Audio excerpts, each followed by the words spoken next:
Last time. I might get wet.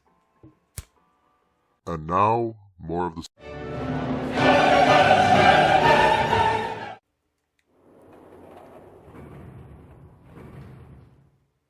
Is this a fucking jail cell? Normal. No fish going about their fishy business or jellyfish floating lazily through the water. There was, however, a blowfish, or at least something that looked very much like one. June's cheeks were puffed out and her mouth a tiny, intense frown. June, Akane, hun. You're not drowning. Oh, knock it off. It's just like I thought. This part hasn't flooded. Come on, just look around. There's no water here. June looked around nervously, then exhaled. You're right. It's not flooded at all. See? But there's a whole lot of water. Yeah, right on top of us. What's gonna happen if the ceiling breaks? Then we die. Junpei thought about that for a moment. Well, we'd probably get really wet up there. Huh? At any rate, we should probably go back as soon as we can, once we're done looking around down here. Lotus and Santa might already be back. Okay, good idea. Now then. Junpei glanced around the room they'd found themselves in. First thing he noticed was a set of thick iron bars. Oh, so I need another key to get to the other side. They ran the length of the room, separating the left end elevator from the right one. Iron bars. Well, we can't go over there. Right. Then maybe... In the corner of the room that housed the elevators, Junpei found an opening. Well, He walked up to it and stuck his head around the corner. it looks like there's a long straight hallway down this way. Alright, we got the 6th door. Something's written on the door at the end. Wait, is that... Let's check. I agree. Junpei and June set off the hallway at a brisk clip somewhere between a run and jog. Brisk clip. Before long, they found themselves in front of the door. On it was a number written in bright red paint. I knew it! This is a numbered door. You are correct. And indeed, there was a red bolted to the wall right next to the door. I thought red was going to another sentence. But we can't do anything with only the two of us. We better head back and let everyone know. Yes. I agree. Junpei and June turned and headed back to C-Deck. Wait, what's this? On their way back, Junpei noticed a map on the wall. Is this the map for E-Deck? I should take it with me. Probably a good idea. Huh, so you guys found door 1. Oh, okay, so we found doors 1, 3, 4, 6. I think that's all of them. I'm not sure though. They'd met back up, and 8 and 7. They'd met back up with Santa and Lotus, who had explained what they'd found.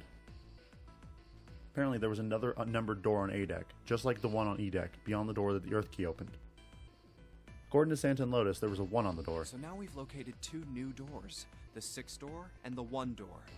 You know, it is interesting that E-Deck wasn't flooded. Lotus was quiet for a moment, lost in thought. Well, we don't really know if all of E-Deck is safe. We only checked the area around the elevator. Even so, it's still very interesting. He said the 6th door was there, right? Yes. And that means Zero planned all this out, even the sinking. That would have meant some pretty serious remodeling of the ship's interior. It's pretty mind-blowing when you think about it. Yeah. I wonder how long it took. I can't even imagine how much it must have cost. It would have been a ton, that's for sure. Well, that does go along with what Ace was saying. The most reasonable explanation would be that this was done by some organization with access to a whole lot of cash. Yes, it does make sense. That thought made them all go quiet for a moment. Well, yeah, you have to wonder why an organization is targeting 9 specific people, or 8 now, or actually no, 7 now. June bit her lip while Lotus sighed softly to herself, and Santa cracked a stiff neck and stared off into the distance at nothing, as one does. Yeah? Yeah? Did you get wet down there? I don't think it's a very good idea to stay here. June looked up at Junpei with large, pleading eyes. Yeah, you're right. Ace and his team might be back already. Well, Junpei and I should be able to open door 1. Huh? You guys leaving me behind? Absolutely. 6 plus 6, or 8 plus 6 plus 5 is 19, 9 plus 1 is 10, 1 plus 0 is 1. Just kidding. All right, let's go. Lotus's words were all the impetus they needed. Back to the large hospital room they went, even though it's totally possible that me, June, and her could do it. Hey, we're back. The moment they stepped inside, a tremendous voice echoed across the room. Hey! Where the hell did you guys go? It was 7. 7?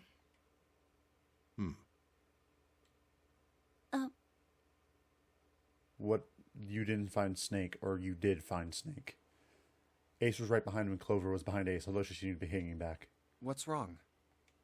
It looked as though there was something strange about them. 7 had the look of a man who'd seen a ghost.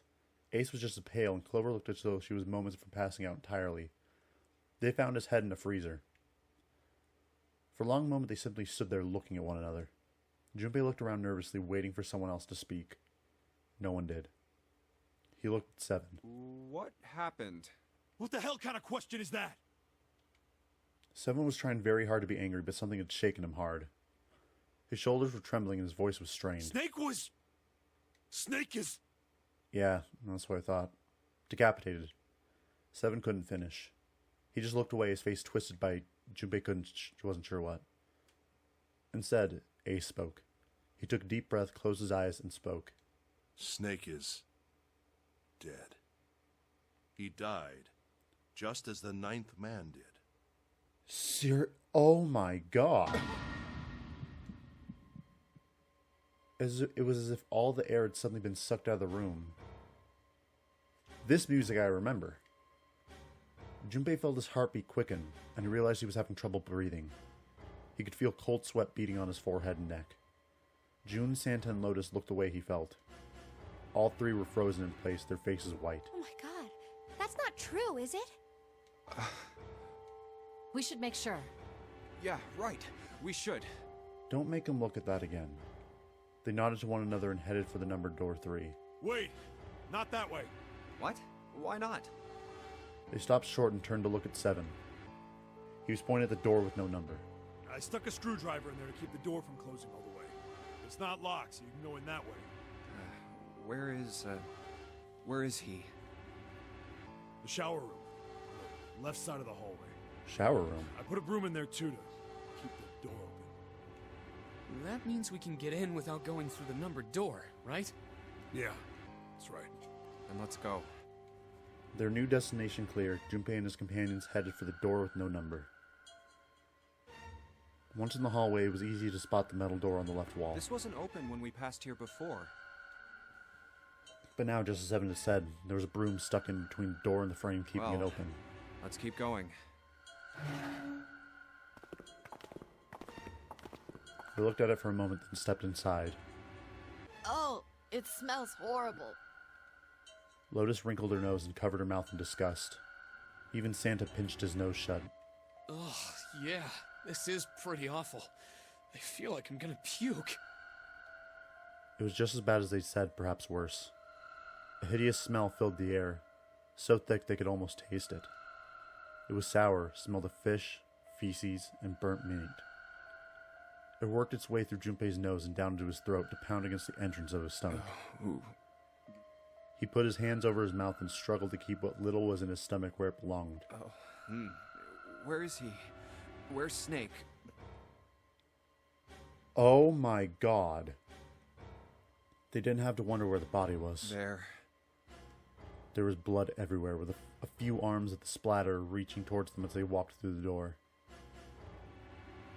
LR? All one had to do was follow the many radial arms to their source. The body itself was hidden behind a divider. June, you should stay here. But... Please, just do me a favor, okay? Alright? He didn't give her a chance to say no. He put his hand on her shoulders to shove her into the ground like a tent pole, turned and walked towards the end of the divider. I'm going in. It felt like it took an eternity for him to get there. Santa and Lotus followed him, timid and nervous as a pair of children. Eventually they reached the divider. They looked at one another and nodded slowly. Junpei put his hands on the divider and peered around the corner. Ugh. For a moment, he forgot to breathe. He felt his heart collapse in his chest like an empty cigarette carton, and time froze. He knew that in an instant, he would take the image before him to the grave. What was left of the body sat in a sea of blood. Chunks of flesh torn from the body sat in the blood like tiny islands in a great red sea. A vast, ragged hole had been torn in the torso, and what remained of his intestines spilled out of it like fresh spaghetti. Smaller chunks of meat had splattered against the wall and had become stuck there as they dried. Globules of yellowish fat had left trails like tiny slugs as gravity pulled them toward the wall, even as they dried to it. Just like Ace said. Santa's voice was strained. Junpei suspected that he was holding back some vomit of his own. Just like the ninth man. The detonator in his bracelet set off the bomb in his gut. It looked as though the explosion had been quite powerful. Oh god. The bone is coming out of his left arm.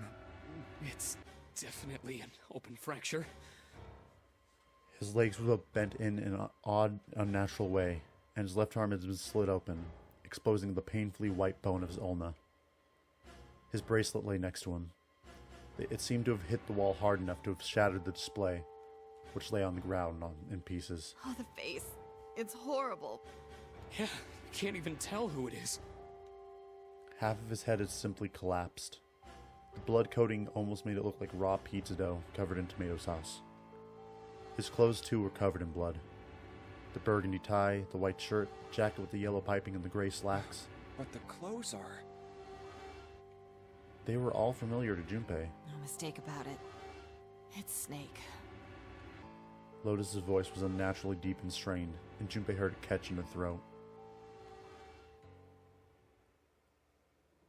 How must it have been to be a guy who can't see, but could painfully hear everything, to hear the bomb explode? The squeal of tortured metal made Junpei's teeth curl. It sounded like the noise a ghost would make. No matter how many times he heard it, he never got used to it. Every time it put him on edge. It didn't help that there was a girl nearby who looked far more like a ghost than any living human should.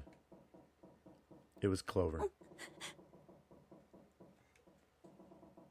She sat on the edge of the bed, her head drooping listlessly onto her chest. Her eyes were blank and stared across the room at nothing. Her breathing was slow and mechanical. Aside of the rise and fall from her chest, she didn't move. Fucking hell, Snake. How did you end up there, man? Snake was probably murdered. Chances are he was killed the same way the ninth man was. That's correct. Seven lowered his voice, likely in an effort to keep Clover from hearing what he had to say. I'm also a little tired of reading, so I'm going to switch to graphic mode. It's pretty straightforward. Not that hard to figure out how they did it. First, the killers got Snake to authenticate on the red to open door 3. Then they shoved him into it, alone, and waited 9 seconds for the door to shut. Once that door shut, it was all over for Snake. But he didn't give up. He probably knew it wouldn't do him any good, but he probably ran into the shower room looking for the dead. It was a small chance, but it wasn't like he had anything to lose. Unfortunately, it didn't work. The detonator is only deactivated if everybody who authenticated when they went in uses the dead. There could only be one person then. Snake was 2. So the only other person who could have put him in without anyone else knowing.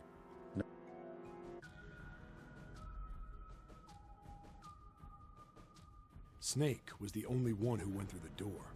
And then, 81 seconds after he was shoved in, that happened. I see.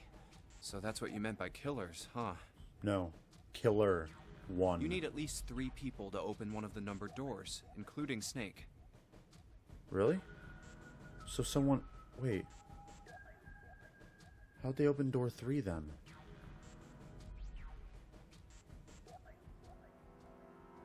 It would have to add up to 11 No. It'd have to all add up to 1. And then Snake. It wouldn't open for Snake and a single killer. Yeah. That means we're looking at multiple perps here. Well, just in case, I want to make sure. Let's run the numbers, shall we? Let's say you're right. When do you think Snake was killed? When we all split up to look for the parts for the Reds, I think. Right after that was when we noticed he was gone. Then that means none of us have alibis. We were all off searching the rooms we'd been assigned, looking for those parts. We had the 8 of us, right? Junpei, June, Lotus, Santa, 7, Ace, Snake. Am I missing anyone? I mean, there's the 9th man, but he doesn't really count. Ace. June. Oh, Clover. I keep forgetting Clover. Yeah. That means anybody could be a killer. Wait a minute. What are you talking about? How can you say that so casually? You're implying that one of us is a killer. More than one of us, actually. Well, not just one of us. If I'm right, then at least 2 of us are murderers. Why don't you calm down a bit, Seven? He is calm. He's just trying to figure out what happened. What are you going to gain by being so suspicious? That's what Zero wants, you know? And that is suspicious too. What Zero wants? Exactly. This game was set up by Zero, wasn't it? Any game has a winner and loser. Whoever makes it through door 9 is a winner, and those who don't are the losers. Zero is trying to make us fight against one another for that victory. Then you're saying that Zero is trying to split us up by making us fight each other? Yes. Well, yeah, because so far nothing's happened. We've all cooperated pretty well. That is why we can't let ourselves fall prey to suspicion. We have to trust one another and form a strong bond of friendship. As one usually does. Otherwise, we'll end up ensnared by Zero's manipulations. Yes. Then does that mean that the person who killed Snake... Yes. Almost certainly Zero himself. If there's anyone we should doubt, it should be Zero. He masterminded this game and kidnapped all of us. Doesn't it seem reasonable that he would have killed Snake as well? No. Actually, it doesn't make any sense. Good question. If Zero killed Snake, then Zero is on the ship with us. Was Zero still on the ship with them? Honestly, I can't be sure that he is. Because they all seem like pre-recorded messages. Something's still strange. What was that? Well, I'm just wondering about one thing. And what's that? How can you be so sure that Zero's on this ship? Really, Junpei? I confess I'm a little disappointed. Usually you're rather sharp. Isn't it obvious? Wait, it is? This ship. Huh? Zero said, "this ship," several times when he addressed us.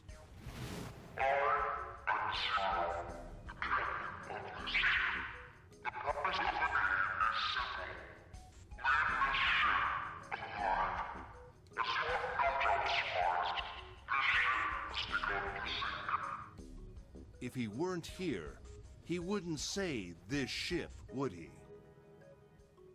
I guess? He'd be saying something like, that ship, or the ship. Oh, yeah, I guess that makes sense. If Zero's on the ship, where is he? Possibly above deck. I think Zero is one of us. Yeah, that would make the most sense.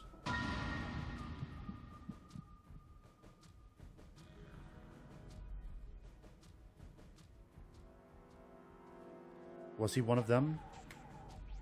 It is possible. Well, that's possible. Huh? Like Clover said, Zero might be one of us.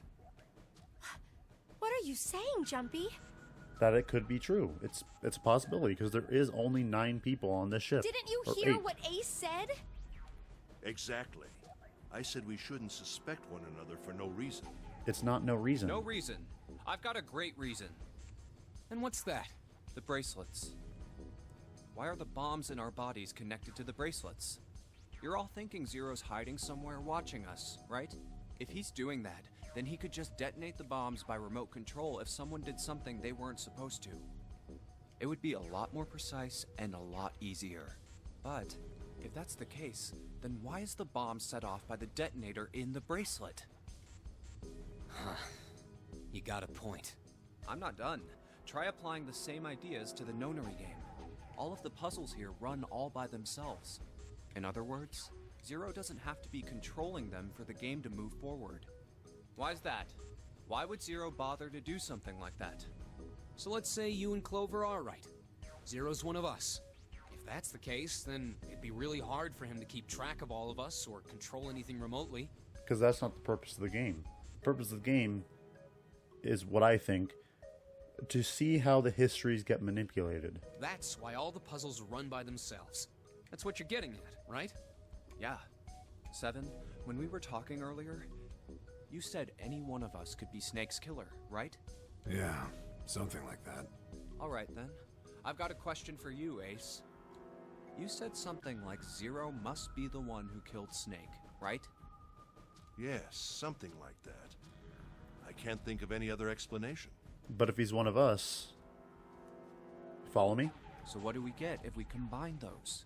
They fit together pretty well, I think. Something like this. Whoever killed Snake is Zero. Hence, Zero is one of us.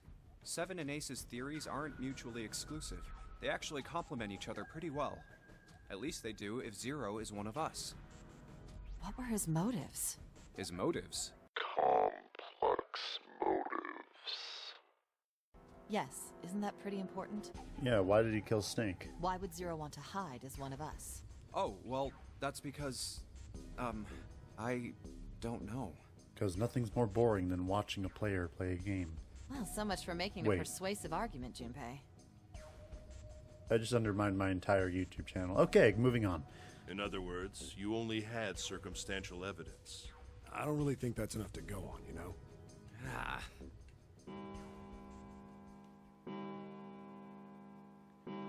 Oh, the time's chiming. What? It's 3 in the morning. That means we have 3 hours left. Then we need to move now. 7, Clover, Junpei, I know how you feel, but you do understand that right now it's important we...